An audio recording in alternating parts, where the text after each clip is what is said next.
Hello, welcome back to the Got a Case of Wanderlust. I'm your host Lydia, and we are back with part 2 of how my mindsets about travel have shifted since the beginning. So if you didn't listen to part 1 already, it's the episode right before this, so make sure to tune into the first part. And we will continue with the second part right now.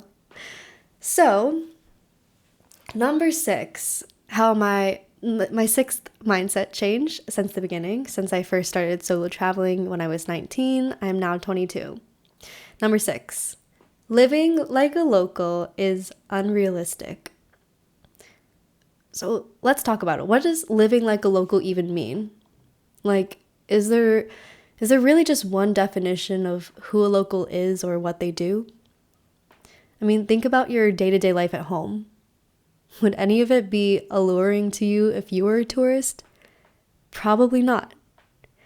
And while I think the initiative to live like a local or visit a quote-unquote local place is good intentioned, it's unrealistic when there's a myriad of ways to define what living like a local and what constitutes local means, the places and activities. So, not to mention, some things are touristy for a reason. They're simply more interesting than visiting a local laundromat.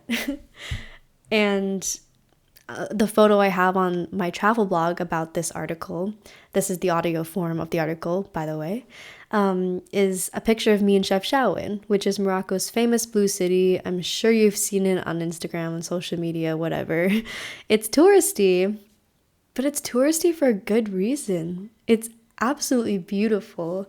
Definitely one of the most beautiful cities I've ever been to. And I was really fortunate to visit during off season. So there actually weren't a lot of tourists, but there were a lot of, souvenir shops, and the locals kind of knew the whole tourist thing. They were used to seeing them. So it is a touristy city, but touristy for a reason.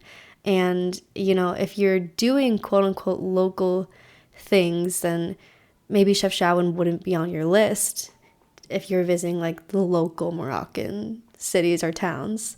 So it's something worth considering. Local is not always better. I mean, supporting local is better, but doing local is a lot more complicated. And number 7. This is a big one, and this may be the most controversial point on the list, but we're going to dive into it, or at least we're going to attempt to dive into it here. I might have to record a whole nother podcast episode about it. But it's about modern day colonialism, which is a thing. It very much is a thing, and if you've never heard of colonialism, it's defined as taking control of another territory, resources, and or people by a foreign group. So historically and traditionally, it refers to a nation taking political and economic control over another nation without the subjugated nation's desire to be controlled. So a great example is the colonization of the Americas by the Europeans, who kind of just came to the Americas. I'm talking the US, South America, Central America, the Americas, and kind of just ignored the fact that there were people living here and claimed that this was new territory and they were going to establish themselves in the Native Americans' home. So that's a form of colonialism in the historical sense, but modern day colonialism, we're talking about colonialism that is still happening. And it's still happening, of course, with territories, but there are other forms of colonialism that are just as important to talk about. And even though they're a bit less easy to recognize. So in travel, one prime example of modern day colonialism is voluntourism, which is when volunteers, typically from more affluent Western countries, such as the United States, go abroad to volunteer in less affluent countries. So we're thinking, countries in and Eastern Africa or Central America, just countries that are considered less developed. So this type of traveling can be problematic because these volunteers are often sent without proper training and therefore don't actually provide value to communities that may not even be asking for foreign aid. So, this is problematic because we're kind of imposing ourselves on communities without any good reason at all.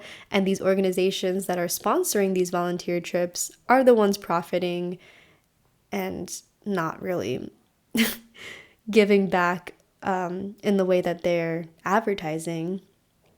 So yeah, at best, they don't do anything. They provide no help to the communities that they're visiting. But at worst, they actually harm the communities that these volunteers are sent to, especially if it's working with children.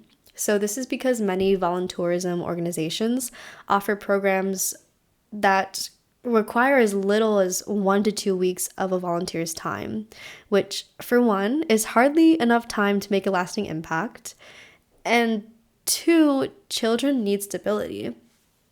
I mean, imagine if you were a child and every 2 weeks you got a new English teacher in your school. I mean, how much would you actually learn? And how would your development as far as attachment and building relationships be affected as well? So volunteerism is only one form of modern day colonialism that's an example I will provide for now, but I haven't even begun to discuss colonial-style mindsets such as the bucket list mentality, I like to call it, which is checking off destinations as if they're merely places to be conquered almost, bragging about how many countries you've been to, which I am guilty. I'm not saying that I take no part in the things that I'm saying are wrong. I'm only human. I'm learning. I'm with the process with you guys. But I try to avoid stressing and bragging about how many countries I've been to as if, okay, I visit Paris. Oh, visited France. Cross that one off my list. Next country. When France and every other country is so complex. There's so many nuances in different cities that expose different parts of the culture and are just completely different. And yeah, it really belittles the country. It really minimizes the complexity of a culture if you're just, I guess, going about travel as if the amount of countries is what matters rather than your experiences within the country. So this will definitely have to be another article. It's very complex. It's very multifaceted. So let's continue before I go on a longer tangent. Number 8, you are not as open-minded as you think you are. And this is really, really directed at me personally. It's something that I've discovered within the last year because when I first began traveling internationally, I felt as open-minded and ready to quote unquote get out of my comfort zone as ever. I thought that getting out of your comfort zone meant just simply trying new things.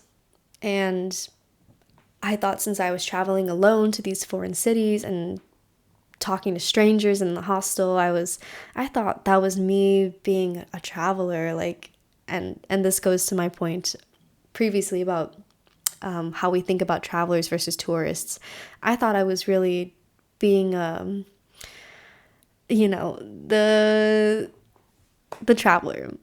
I'll just leave it at that. I thought I was traveling. And so it wasn't until my trip to Mexico that I realized I wasn't as open-minded or as much of a quote-unquote traveler as I thought I was, as far as getting out of my comfort zone. So if you've never been to Mexico in the summer, first of all, good on you. I love Mexico and I love the culture, but visiting in summer is not recommended by me because the conditions are just simply not favorable for most people. It's rainy, it's hot, and infested with mosquitoes, particularly in the Yucatan Peninsula, which is where cities like Tulum and Cancun are. It has a very tropical climate year round.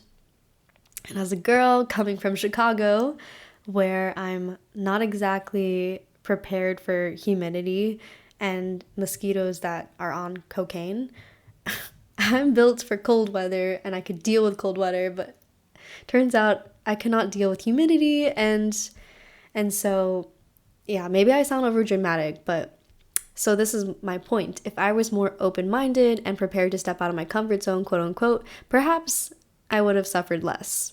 I mean, after all, Mexicans deal with this type of weather every year and I didn't see anyone complaining.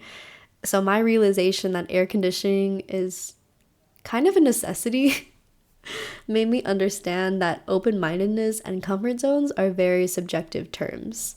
I mean, sure, they sound like glamorous concepts in travel, but in reality, how open-minded are you willing to be when you're actually suffering without your regular comforts? I realized that, in my case, I wasn't so willing to step out of my comfort zone as I thought I was. So, yeah, just keep in mind that getting out of your comfort zone really requires open-mindedness to the foreign and a relinquishing of the ego that so tightly clings to the familiar. And as much as we all would like to think that that's us, yeah, probably not. But that's okay because we learn and hopefully we can either adapt our travels based off that or, push back and try to fight the ego and yeah. Okay, next point, number 9. Travel doesn't change you. Travel can change you. So this kind of relates to my previous point about how far you're willing to stretch yourself when traveling. Travel tends to be glorified as a magic spell that transforms you. Travel makes you open-minded. Travel teaches you valuable lessons about yourself and the world. Travel is transformative, and I have said all of these things, but I can personally attest that these statements are not necessarily true. And I really thought about this point after having a conversation with the podcast narrator of the Spain to Go podcast. I met Daniel, the narrator, the host of the podcast in Barcelona, and we had a conversation involving travel, and we had this discussion that you can take a trip and create meaningful memories and connections, but you may not come out as a different person every time you take a trip. So traveling is a beautiful way to enrich your life, but it isn't inherently transformative. Travel can be transformative, but it really depends on how you travel. Because, if the type of travel you do is staying in a resort the whole time, drinking mimosas by the pool, it's hard to say, this might be a stretch, but it's hard to say your travel experience was transformative. Sorry, but, I'm not villainizing this kind of travel if that's what you enjoy, but I'm just arguing that travel experiences are only as awakening as you make them. Point number 10, long-term traveling is not what you think it is. So chances are, if you enjoy traveling, if you're in this community, you've probably daydreamed of what it would be like to travel for the long term. Of course, who wouldn't want a job that allows you to travel the world full time? That was definitely me. And I can't attest for everyone who travels full time, and I've never officially had a full-time career traveling, but I have taken many trips back to back without much time in between, which almost feels like full-time traveling. And since moving to Madrid, I've taken full advantage of the traveling accessibility and affordability in Europe. And you could say I've gone a little bit crazy because I've gone on at least one international trip a month, with maybe at most 1 or 2 free weekends each month, which means basically I've spent most of my free time traveling outside of Madrid and not actually experiencing where I live, which it's been incredible. It's truly been a dream come true, and something I feel incredibly grateful for and privileged to do. But this is the reality. I burnt myself out. And not in a poor me way. I'm just being so honest, because I think this isn't talked about, especially when you see full-time content creators always posting their highlight reels of their travels. For me, at least, sure, it seems glamorous to vacation somewhere new each weekend, but it really does become physically draining and not as exciting after a while. I mean, as grateful as I was to have a trip every weekend, I wasn't as excited as I would be for my next trip if I had, a month in between trips and I was really dying to go on the next one. I didn't have that same excitement because I had just gotten back from a trip.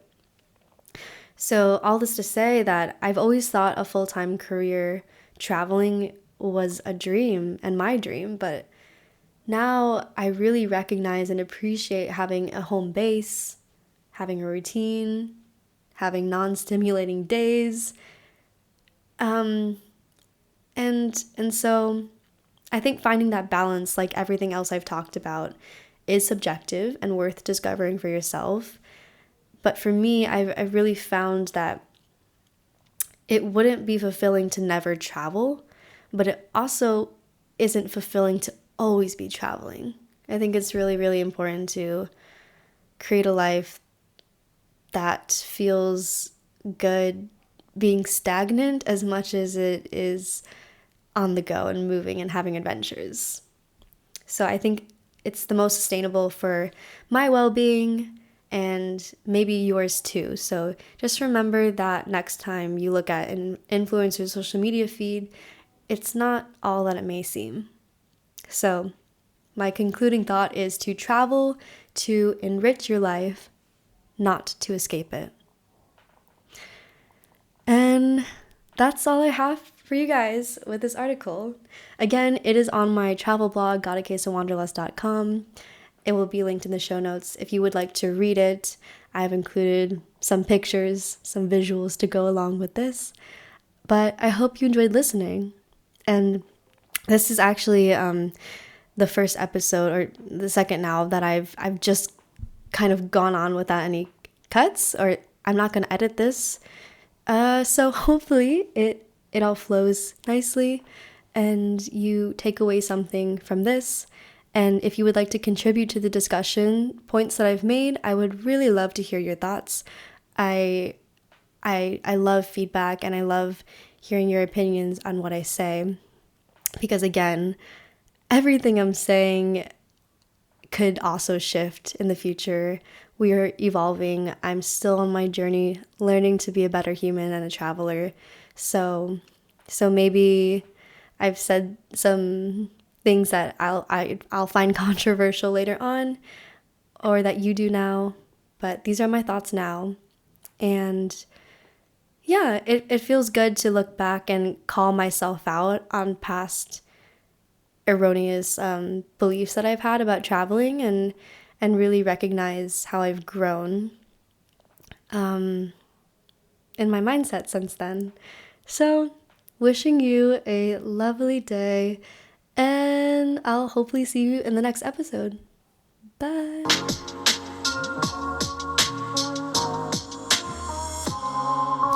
Thank you so much for listening to the Got a Case of Wanderlust podcast. Again, my name is Lydia, and you can find me on social media in the About section of this podcast. Please rate and review if you found value or insight from this, and I hope to see you in the next episode.